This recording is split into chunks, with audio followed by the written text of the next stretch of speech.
Good afternoon. And I can say good afternoon because it's actually cool enough to go riding in the afternoon. The weather's turned, my bike is back in one piece, and we're in the Prades Mountains.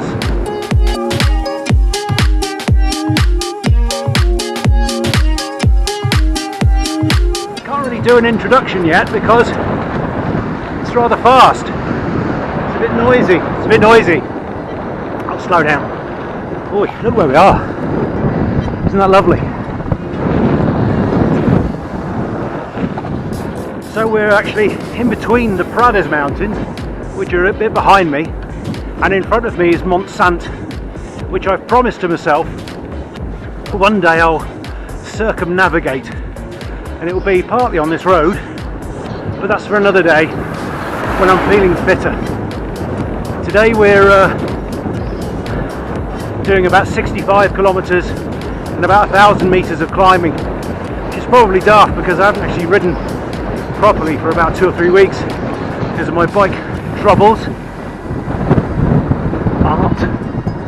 Art in the mountains. This is the town of Devolins. No, is that right? El Devolins. Don't know what it means, but I do know that during the unmentionables, this town was bombed continuously. But the worst day of all was on Christmas Day 1938. Bloody fascists. Don't believe in Father Christmas.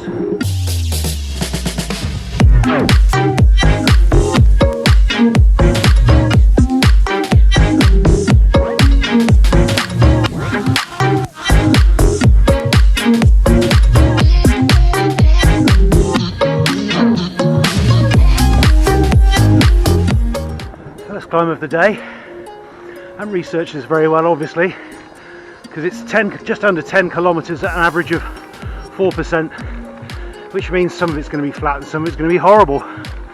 But yeah, more research,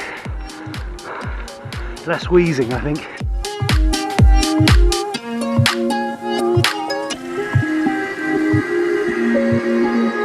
I might have been right about this climb.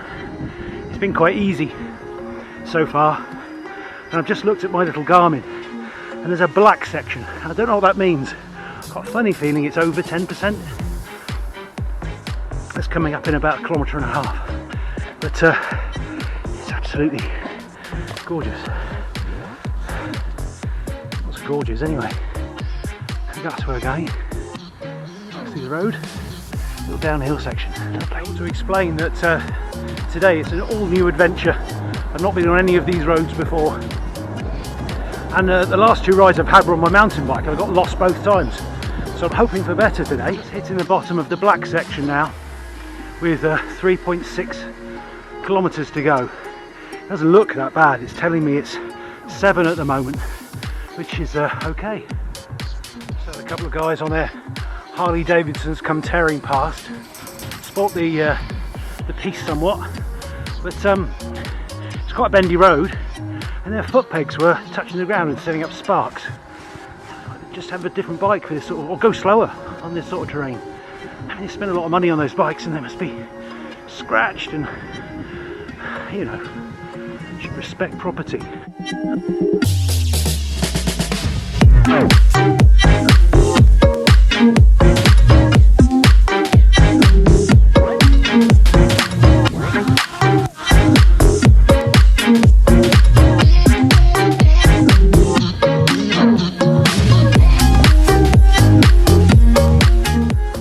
Little villages at the head of the climb, which I didn't know. It's very lovely, very small. Looks like one street and a church, huge church.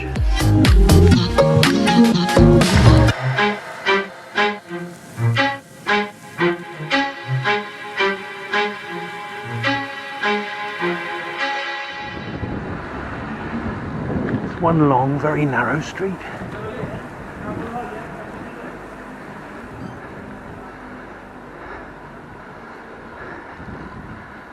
Lovely. Take it back, that was Villanova de Prades, not Bimbody. We've got that to look forward to. Oh, we've got a descent coming. Look at that. Excellent. Helmet, can be bothered, sorry.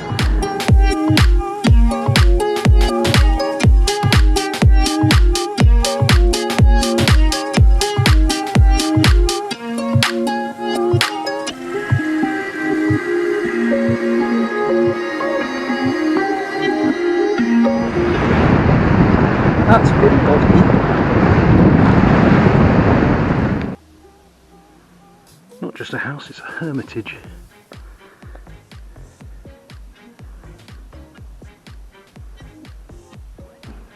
I'm trying to remember when it was built. I know it's some knight who turned into a monk built it. I think it's 14 something. Yeah, there's a plaque. 1484. Juan Pio Coelho built it, apparently.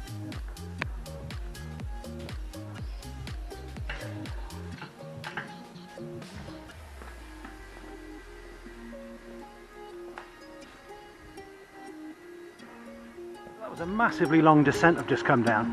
Must have been the equivalent of the 10 kilometres up, something of that length.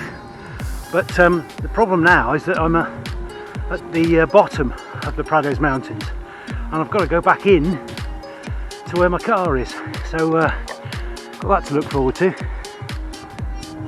They took their security seriously, didn't they? No, it's got to be here.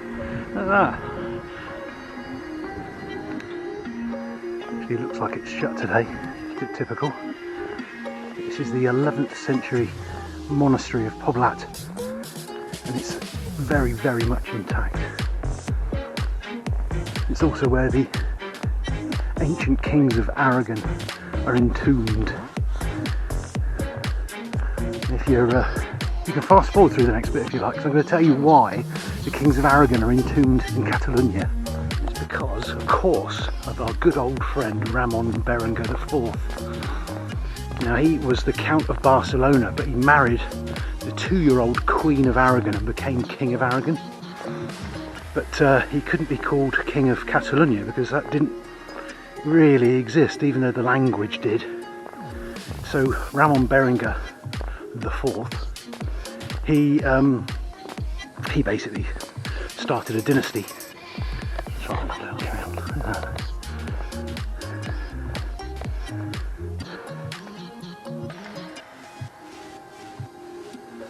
I'm not to walk in, I can only be told not to.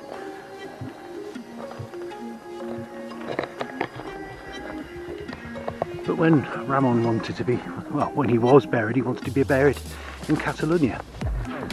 And so this place was made. I can't believe I'm allowed in this far, to be honest. I think it's usually 12 euros to come in. But there's no one on the gate, so here we are. So he made this place for him and his forebears, no, antecedents, is that right? Those who came after him, they're all buried here too. It's massive, isn't it? Little chapel. It's the gatehouse that I've just come through. There's a big bit at the back there, I can't quite see how you get there. Oh, it's a 11th century Cistercian monastery, according to the plaque.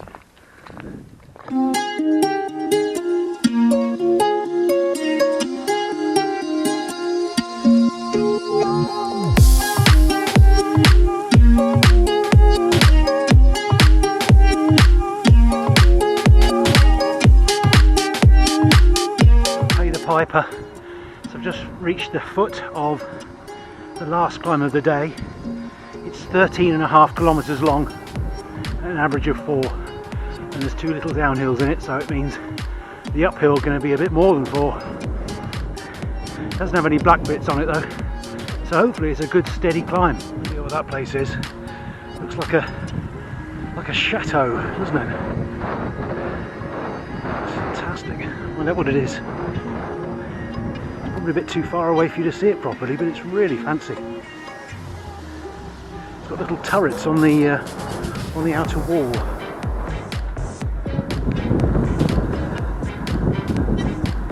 Groovy little place.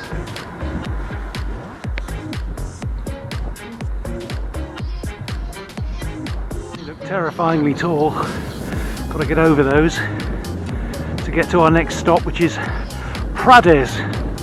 I don't know if Prades got its name from the mountains or gave its name to the mountains, but that's our next stop. The Red Village. I'm riding through an oak forest. It's very dense. There's a lot of boar in there. No idea how close you can get with these cameras.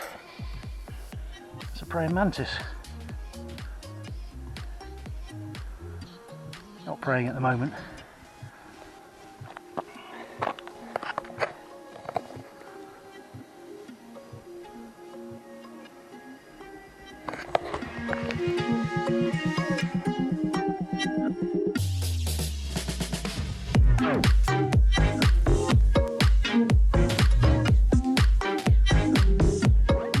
First hairpin of the day.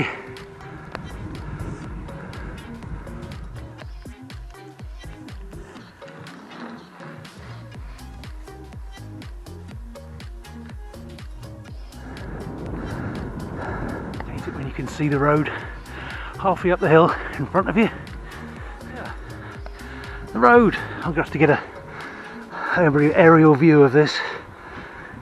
This twisty, crazy twistiness. Down this road is over there as well. And let's come right around and up above us here. Crazy. Crazy. I'm crazy for cycling up this bloody thing. Look at that. You know, I never realised that "look at that" was one of my phrases until this. To making videos.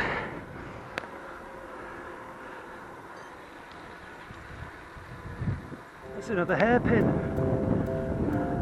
I mean, I've ridden some wacky roads before. This one takes the biscuit. You can still see the road up there ahead of us. There'll be at least, what, 3-4 bands of road below us, hopefully, from right here. Let's see. Oh, I can't see him.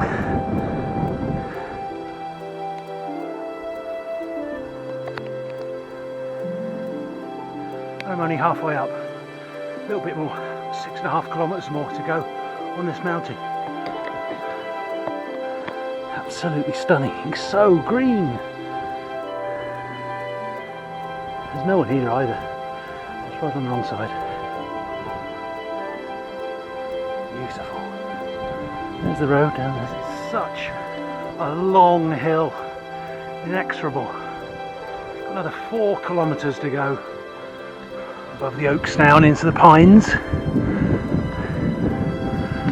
I've got to say something to keep my mind off this. Fucking hell. We've just come round I keep saying we, still here with me. We've just come round the shoulder of a hill and the hill's still going on. We've got another 2 kilometres to go. But now there's a view forwards rather than back. We've also just gone through 1,000 metres, which is a nice milestone as well. An absolute killer. I haven't got enough drinks on board either, have I? Lost my voice.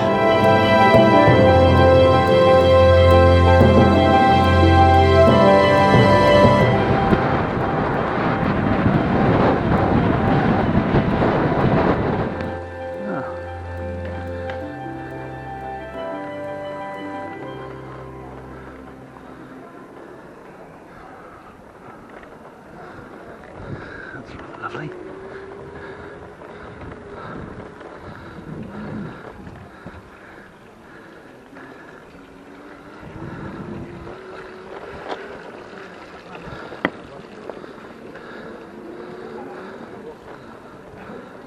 So here we are in the centre of Prades. This is a really old place as well. They found workshops from Neolithic times, that's a Stone Age here. Arrowheads and double-edged knives, etc. And they found artifacts from just about every civilization since. So Iberian coins and playing pieces, Roman mosaics, tombs of the Moors from 714.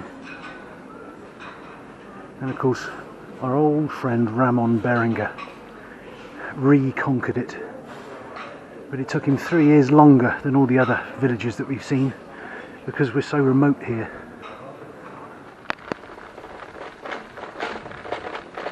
Prades also featured pretty largely in the machinations of the royalty I was telling you about, the Aragonese, and it was fought over and burnt and pillaged for centuries until eventually in about 1700 and something the castle here was eventually destroyed and it's never been rebuilt. Prades is also the birthplace of the Tiger of the Priorat, the boy of Prades, who was a 17-year-old illiterate son of a farmer who became the head of an absolutely unstoppable band of guerrillas in the Carlist Wars. Not that unstoppable actually, he lasted for 3 years and was killed at 20. Horse. Under the tree, there's a baby donkey. It's been a bit frustrating today in that there haven't been many views. I've been in the mountains and surrounded by trees, and there haven't really been good views to show you, which is a shame. This place is odd. It's a very large English language school in the middle of nowhere. 2 illusions in one, a terrible road and a car. All that looks like a view. Come on!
The last stop of the day. It's a tiny little abandoned village. Yeah, I've done a few of those. This one's called Albarca. Steep as you like. Bloody steep. Fortunately, Albarca has a view. It's abandoned now. It's a beautiful little place. It's got a very, very lovely Romanesque church. It's a new one though, it's I think 14th century. But Albarca looks particularly lovely from the air.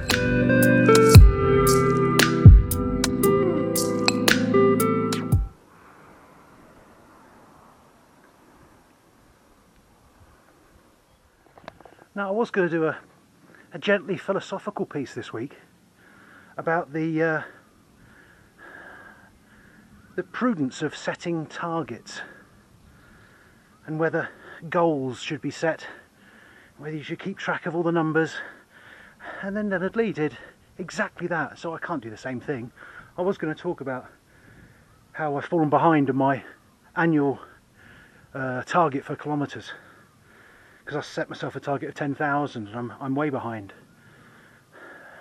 And then I thought, no, sod it, I'm just going to go for it. So you can expect more of these videos, hopefully from spots as beautiful as this. So until next time, thanks for watching.